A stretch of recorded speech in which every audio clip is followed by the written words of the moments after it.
Hello, my friends. It is Nixium here, and welcome back to another exciting Elder Scrolls Online video. Don't worry, I'm not going to talk like that the whole time. You guys like my hat? Pretty sexy. I think so. You know, ever since I started making Elder Scrolls Online videos, a lot of people have decided to check out the game, which has been awesome. And I've gotten comments like, hey Nixium, I'm really enjoying ESO, I'm having a lot of fun. But I've also gotten a lot of comments from people saying, Nixium, I'm a bit overwhelmed stepping into this game because there seems to be a lot of things that you can do, and there's a lot of things that I do not understand as a new player, so can you help? Now, I've been helping people for weeks now over on my Twitch channel, but I think it's about that time that I release a video like this. So we're gonna do 10 tips or pieces of advice for you if you decide to try out ESO, just some things that you should know. But enough about that, let's jump into it. Number 1, my first tip to you is this. When you make a new character in Elder Scrolls Online, you are going to be dropped into a starting zone. Maybe you'll be dropped in Somerset, maybe you'll be dropped in the Nordlands, Morrowind, whatever. The point is this. If you are dropped, for example, in Morrowind, and you're like, yeah, I'm not really a big fan of dark elves and big mushrooms and stuff like that, I don't really want to do these quests, you don't have to. If you go to a way shrine in Elder Scrolls Online, you can teleport to any zone that you want in the world and quest there. The world scales, so you don't have to worry about teleporting to a high-level zone. So if you're like me, for example, and you're a big fan of the Skyrim zones like Eastmarch and the Rift, just teleport at a way shrine up there and do those quest lines instead. That's what I did personally, and I had fun. Number 2. Elder Scrolls Online doesn't really work like other MMOs when it comes to leveling up and questing as a new player. You see, in other MMOs where you simply go from quest to quest to quest, mission to mission, in ESO, there's a lot of exploration involved in this game, as you often need to go out and look around and find quests because you're not really told where to go or what to do.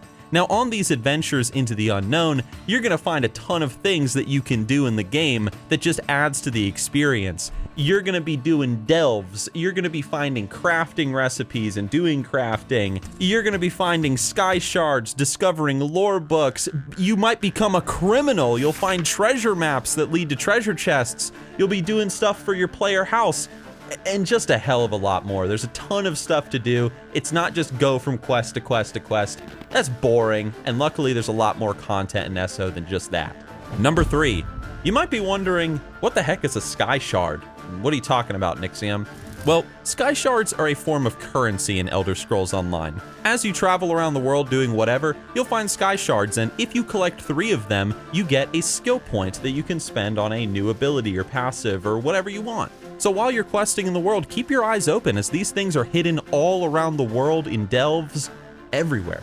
Number 4, crafting materials are all over the world as well. They're just not highlighted at first, so you really gotta keep your eyes open for these things. However, as you mine more nodes or pick more flowers or do more jewelry crafting, whatever, you can actually choose to invest skill points into being more of a crafting type character. And if you do that, you can get skills like resource nodes glow so they're easier to spot in the world. And you can even have a worker that works for you and they bring you crafting materials every single day. They send it to you via the mail. So there's a lot to explore in the crafting, and I highly recommend you do some crafting in ESO because it's a lot of fun. Number 5. I know you guys are probably wowified and you think that crafting is probably going to be a complete waste of time while leveling up, but it's not. As you level up, create for yourself pieces of armor to wear, enchant them with glyphs, and discover recipes for potions by experimenting with different plants and reagents that you find. Crafting is just a massive experience in Elder Scrolls Online, and there are players that are just 100% dedicated to crafting. I love crafting in MMOs, and I think you'll have a lot of fun if you decide to go down the route of a crafter. Number 6. This is a big one. As you quest throughout the world, you're probably going to find different weapons like restoration staffs, two-handed swords, whatever. And you're going to quickly discover that if you equip these weapons and use them, you're going to discover that you will unlock new skill lines that relate to whatever weapon it is that you're using. If you use a two-handed sword, for example, you will unlock the two-handed sword skill tree. Now this also applies to armor as well, because if you're wearing light armor, you unlock the light armor skill tree, the medium armor skill tree, the heavy armor skill tree, and so on and so forth. And there's a bunch of other skill trees you're gonna find throughout the world as well. Everything from faction skill trees to a werewolf skill tree, a vampire skill tree if a player makes you a werewolf or a vampire. There's a huge amount of potential customization to make that character exactly how you want him to be. And maybe you're starting to understand that a little bit better now. Number 7. You can interact with a lot of the world in Elder Scrolls Online. You can search through barrels, you can pick up objects like drinks, weapons, armor, and whatever you find laying on the ground, and you can find practically anything in the open world. Go up to a merchant, seriously, go up to a merchant in like a city, and you can just steal the weapons and the armor like off his shelves. Just don't get caught. And speaking of getting caught, number 8.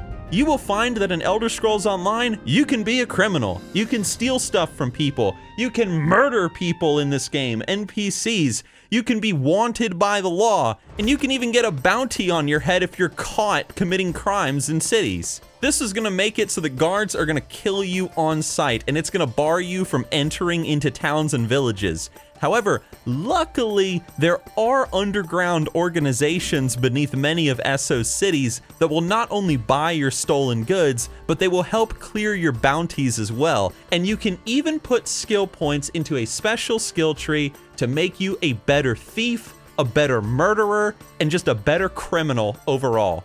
Number 9. You might think that you're only limited to these 6 abilities at the bottom of your screen, but that's not true. Because at level 15, you can do a thing called weapon swapping, where you can equip a secondary weapon with a secondary set of skills. So in total, you have 12 abilities that you're going to be cycling from, and once you start learning things like attack weaving and whatnot, the combat can get a little bit complicated. Let's just put it that way. So if you want to be a glorious Nord that uses a shield and a sword, while also having a bow on your back that you can pull out to shoot people at range when they're trying to run away from you, those filthy elves, disgusting!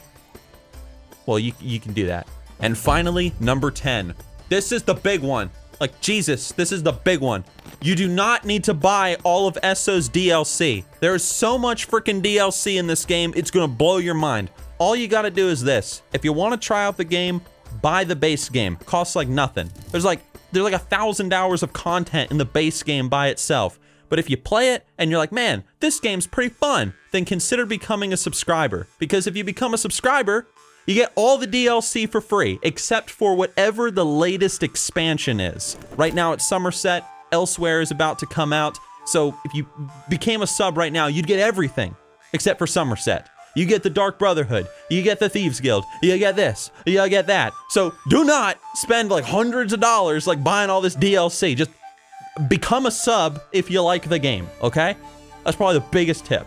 And that's it, friends. 10 exciting, cool, interesting, unique, amazing tips for new players stepping into the game. Now, I know what you're gonna say. You're gonna say, Nixium, you left out this, and you left out that, and you left out this thing too. Listen, calm down, relax. We will make another video down the road if you guys enjoy this. Maybe like a sort of, you know, once you start getting in like the level 10 plus territory and what you can do, how to do dungeons, like what can you expect, how to get your first set and all that stuff. Maybe we can make a sequel to this video if you guys think that's a good idea. But this is just 10 little tips for those of you that might try out the game or might be interested in trying out the game. Because the last thing you want, guys, is to be a lonely dude with a receding hairline playing Elder Scrolls Online, not knowing what to do, not knowing what the game offers, and then hating it because you just didn't understand.